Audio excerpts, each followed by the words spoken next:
ಈ ಯುದ್ಧದಲ್ಲಿ ಇಬ್ಬರು ಪ್ರಮುಖ ವ್ಯಕ್ತಿಗಳು ಯಾರ ಜೊತೆನೂ ಸೇರಲಿಲ್ಲ. ಒಬ್ಬ ರುಕ್ಮಿಣಿಯ ಅಣ್ಣ ಮತ್ತು ಬಲರಾಮ ಕೃಷ್ಣನ ಅಣ್ಣ. ಸಂಬಂಧಗಳನ್ನು ಪರಿಗಣಿಸಿ ದೂರ ಉಳಿದ್ರು. ದಕ್ಷಿಣದಿಂದ ಒಬ್ಬ ಯೋಧ ಯುದ್ಧಭೂಮಿಗೆ ಬಂದ.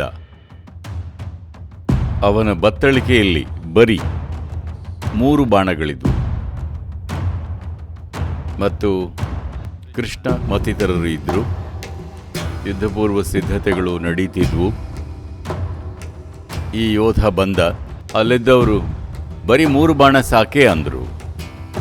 ಅವನು ಹೇಳ್ದ, 1 ಬಾಣದಿಂದ ನಾನು ಎಲ್ಲ ಕೌರವರನ್ನು ಕೊಲ್ಲಬಲ್ಲೆ, ಇನ್ನೊಂದು ಬಾಣದಿಂದ ಎಲ್ಲ ಪಾಂಡವರನ್ನು ಕೊಲ್ಲಬಲ್ಲೆ, ಹಾಗಾಗಿ 3 ಬಾಣ ಬೇಕಾದಷ್ಟಾಯಿತು ಅಂದ.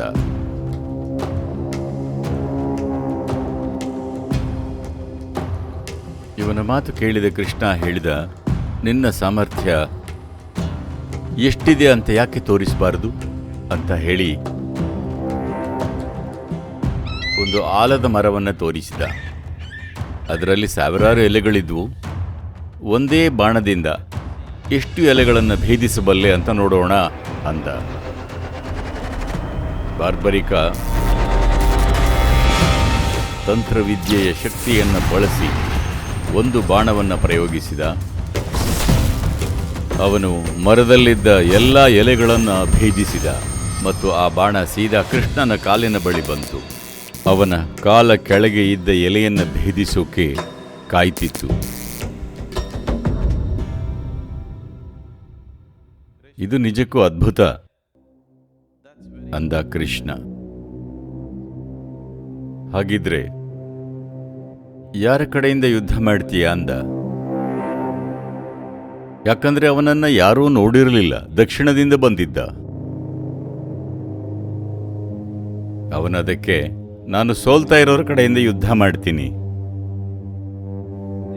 ದಿನೇ ನೋಡ್ತೀನಿ. ಕೌರವರು ಸೋಲ್ತಾ ಇದ್ರೆ ಅವರ ಕಡೆಯಿಂದ ಯುದ್ಧ ಮಾಡ್ತೀನಿ, ಪಾಂಡವರು ಸೋಲ್ತಾ ಇದ್ರೆ ಅವರಿಗಾಗಿ ಯುದ್ಧ ಮಾಡ್ತೀನಿ ಅಂದ.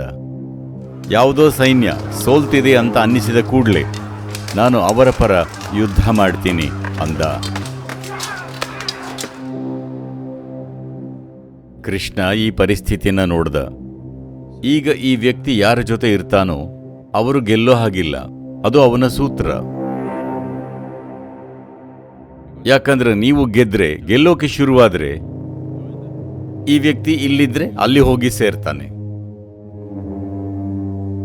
ಆಗ ಕೃಷ್ಣ ಹೇಳ್ದ, ನಾನು ನಿನ್ನನ್ನೇನೋ ಕೇಳಿದರೆ ನಡೆಸಿಕೊಡ್ತೀಯ? ನೀನು ಒಬ್ಬ ಯೋಧನ ಶಿರವನ್ನು ಕತ್ತರಿಸಬೇಕು ಅಂತ. ಬಾರ್ಬರಿಕ, ನಿನಗಾಗಿ ಖಂಡಿತ ಮಾಡ್ತೀನಿ, ಯಾರು ಅಂತ ಹೇಳು ಅಂದ. ಕೃಷ್ಣ ಒಳಗೆ ಹೋಗಿ ಒಂದು ಕನ್ನಡಿಯನ್ನು ತಂದು ಅದನ್ನು ಅವನ ಮುಂದೆ ಹಿಡಿದ. ಅವನಿಗೆ ಅದು ತಾನೇ ಅಂತ ಅರ್ಥ ಆಯಿತು. ಆದರೆ ಅವನ ಮಾತು ಕೊಟ್ಟಾಗಿತ್ತು. ಆದರೆ ಒಂದು ವಿನಂತಿಯನ್ನು ಮಾಡಿದ. ಆಗಲಿ, ನಾನು ಈ ಯುದ್ಧವನ್ನು ನೋಡೋಕೆ ಅಂತಾನೆ ದಕ್ಷಿಣದಿಂದ ಬಂದೆ, ನನಗೆ ಈ ಯುದ್ಧವನ್ನು ನೋಡಬೇಕು. ಎಂಥ ದೊಡ್ಡ ಯುದ್ಧ, ಅದನ್ನು ನೋಡೋ ಅವಕಾಶನ ಕಳ್ಕೊಳ್ಳೋಕೆ ಇಷ್ಟ ಇಲ್ಲ. ಈ ಯುದ್ಧದ ರೌದ್ರ ರೂಪವನ್ನು ನೋಡಬೇಕು ಅಂದ. ಆಗ ಕೃಷ್ಣ, ಸರಿ, ನೀನು ನಿನ್ನ ತಲೆ ಕತ್ತರಿಸು, ನಿನ್ನ ತಲೆಗೆ ನೋಡೋಕೆ ಮಾತಾಡೋಕೆ ಆಗೋ ಹಾಗೆ ಮಾಡ್ತೀನಿ ಅಂದ. ಅವನು ಅವನ ಖಡ್ಗದಿಂದ ತನ್ನ ತಲೆ ಕತ್ತರಿಸಿ ತಾನು ಬೀಳೋ ಮೊದಲು ಜುಟ್ಟನ್ನು ಹೀಗೆ ಹಿಡಿದು ಕೃಷ್ಣನಿಗೆ ಕೊಟ್ಟ. ಅವನ ತಲೆಯನ್ನ ಯುದ್ಧ ಭೂಮಿಯಲ್ಲಿ ಎಲ್ಲವೂ ಕಾಣುವಂಥ ಸ್ಥಳದಲ್ಲಿ ಇಟ್ಟರು. ಅದಾದ ನಂತರ ಯುದ್ಧ ಆರಂಭವಾದಾಗ, ಯಾರದ್ದೋ ಹೇಡಿತನ ನೋಡಿದಾಗ, ಏನೋ ಹಾಸ್ಯಾಸ್ಪದವಾದದ್ದನ್ನು ನೋಡಿದಾಗ ಹೇಗೆ ಗಹಗಹಿಸಿ ನಗುತ್ತಿದ್ದ ಅಂದರೆ ಎಷ್ಟೋ ಸೈನಿಕರು ಭಯಭೀತರಾಗ್ತಿದ್ರು. ಬರೀ ಅವನ ನಗುವೆ ಅಲ್ಲಿ ಗಲಿಬಿಲಿಯನ್ನು ಉಂಟು ಮಾಡುತ್ತಿತ್ತು. ಕೆಲವು ದಿನಗಳು ಕಳೆದ ನಂತರ ಕೃಷ್ಣ ಹೇಳ್ದ, ಅವನನ್ನು ಇನ್ನೂ ಉತ್ತಮವಾದ ಸ್ಥಳದಲ್ಲಿ ಇರಿಸೋಣ, ಅಂದು ತಲೆಯನ್ನ ಬೆಟ್ಟದ ಮೇಲೆ ಇಡೋಕೆ ಹೇಳಿದ. ಅಲ್ಲಿದ್ದು ಇದನ್ನೆಲ್ಲ ನೋಡಿ ನಗಲಿ, ಇಲ್ಲಿದ್ದು ಸೈನಿಕರಿಗೆ ಭಯ ಹುಟ್ಟಿಸೋದು ಬೇಡ ಅಂದ. ಹಾಗಾಗಿ ಆ ತಲೆಯನ್ನ ಬೆಟ್ಟದ ತುದಿಯಲ್ಲಿ ಇಟ್ರು.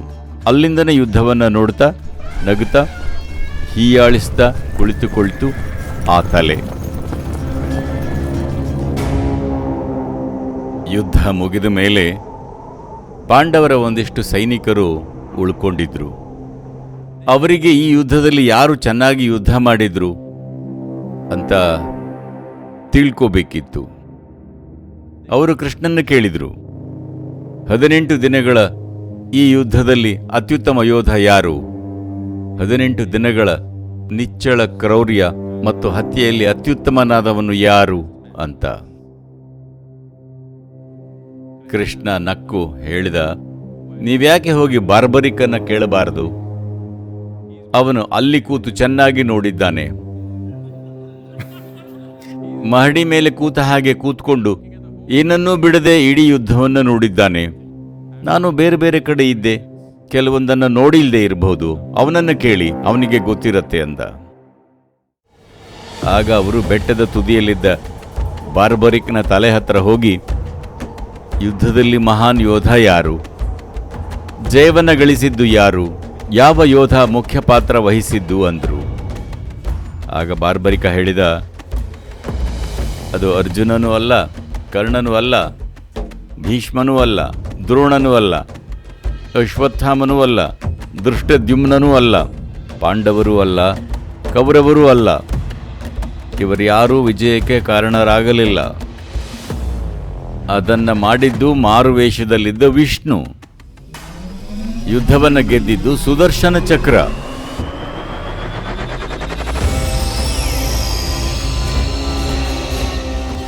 ಈ ಜಾಗದಲ್ಲಿ ಕೂತು ಯಾರು ಕೊಲ್ಲೋದನ್ನೂ ನಾನು ನೋಡಲಿಲ್ಲ.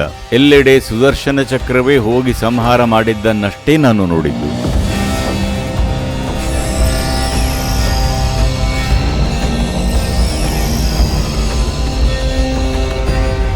ಇದರ ಅರ್ಥ ಏನಂದ್ರೆ, ನೀವು ಸ್ವಲ್ಪ ಮೇಲೇರಿದ್ರೆ ಅದನ್ನ ಸ್ಪಷ್ಟವಾಗಿ ನೋಡ್ತೀರಿ. ಅದರೊಳಗಿದ್ರೆ, ಕೃಷ್ಣ ಅದನ್ನೇ ಹೇಳಿದ್ದು, ನಾನು ಅದರೊಳಗೆ ಇದ್ದೆ, ಹಾಗಾಗಿ ನೋಡ್ಲಿಲ್ಲ. ಅವನು ಮೇಲಿದ್ದಾನೆ, ಅವನನ್ನು ಕೇಳಿ ಅಂತ. ಯಾರು ಮೇಲಿದ್ದಾರೋ ಅವರು ಜೀವನದ ಜಂಜಾಟಗಳ ನಡುವೆ ಇರೋರಿಗಿಂತ ಉತ್ತಮವಾಗಿ ಗಮನಿಸ್ತಾರೆ ಅಲ್ವಾ? ಇದರ ಆಧಾರದ ಮೇಲೇನೆ ಎಲ್ಲೆಡೆ ನಿಮ್ಮ ಜೀವನಕ್ಕೆ ಸಾಕ್ಷಿಯಾಗಿ ಅಂತ ಹೇಳೋದು. ನೀವು ಮೇಲಿದ್ರೆ ಸ್ಪಷ್ಟವಾಗಿ ನೋಡ್ತೀರಿ, ಅದರೊಳಗೆ ಇದ್ರೆ ಪರಿಸ್ಥಿತಿಯ ತುಮುಲದಲ್ಲಿ ಸುಲಭವಾಗಿ ಸಿಕ್ಕಿ ಹಾಕಿಕೊಳ್ತೀರಿ.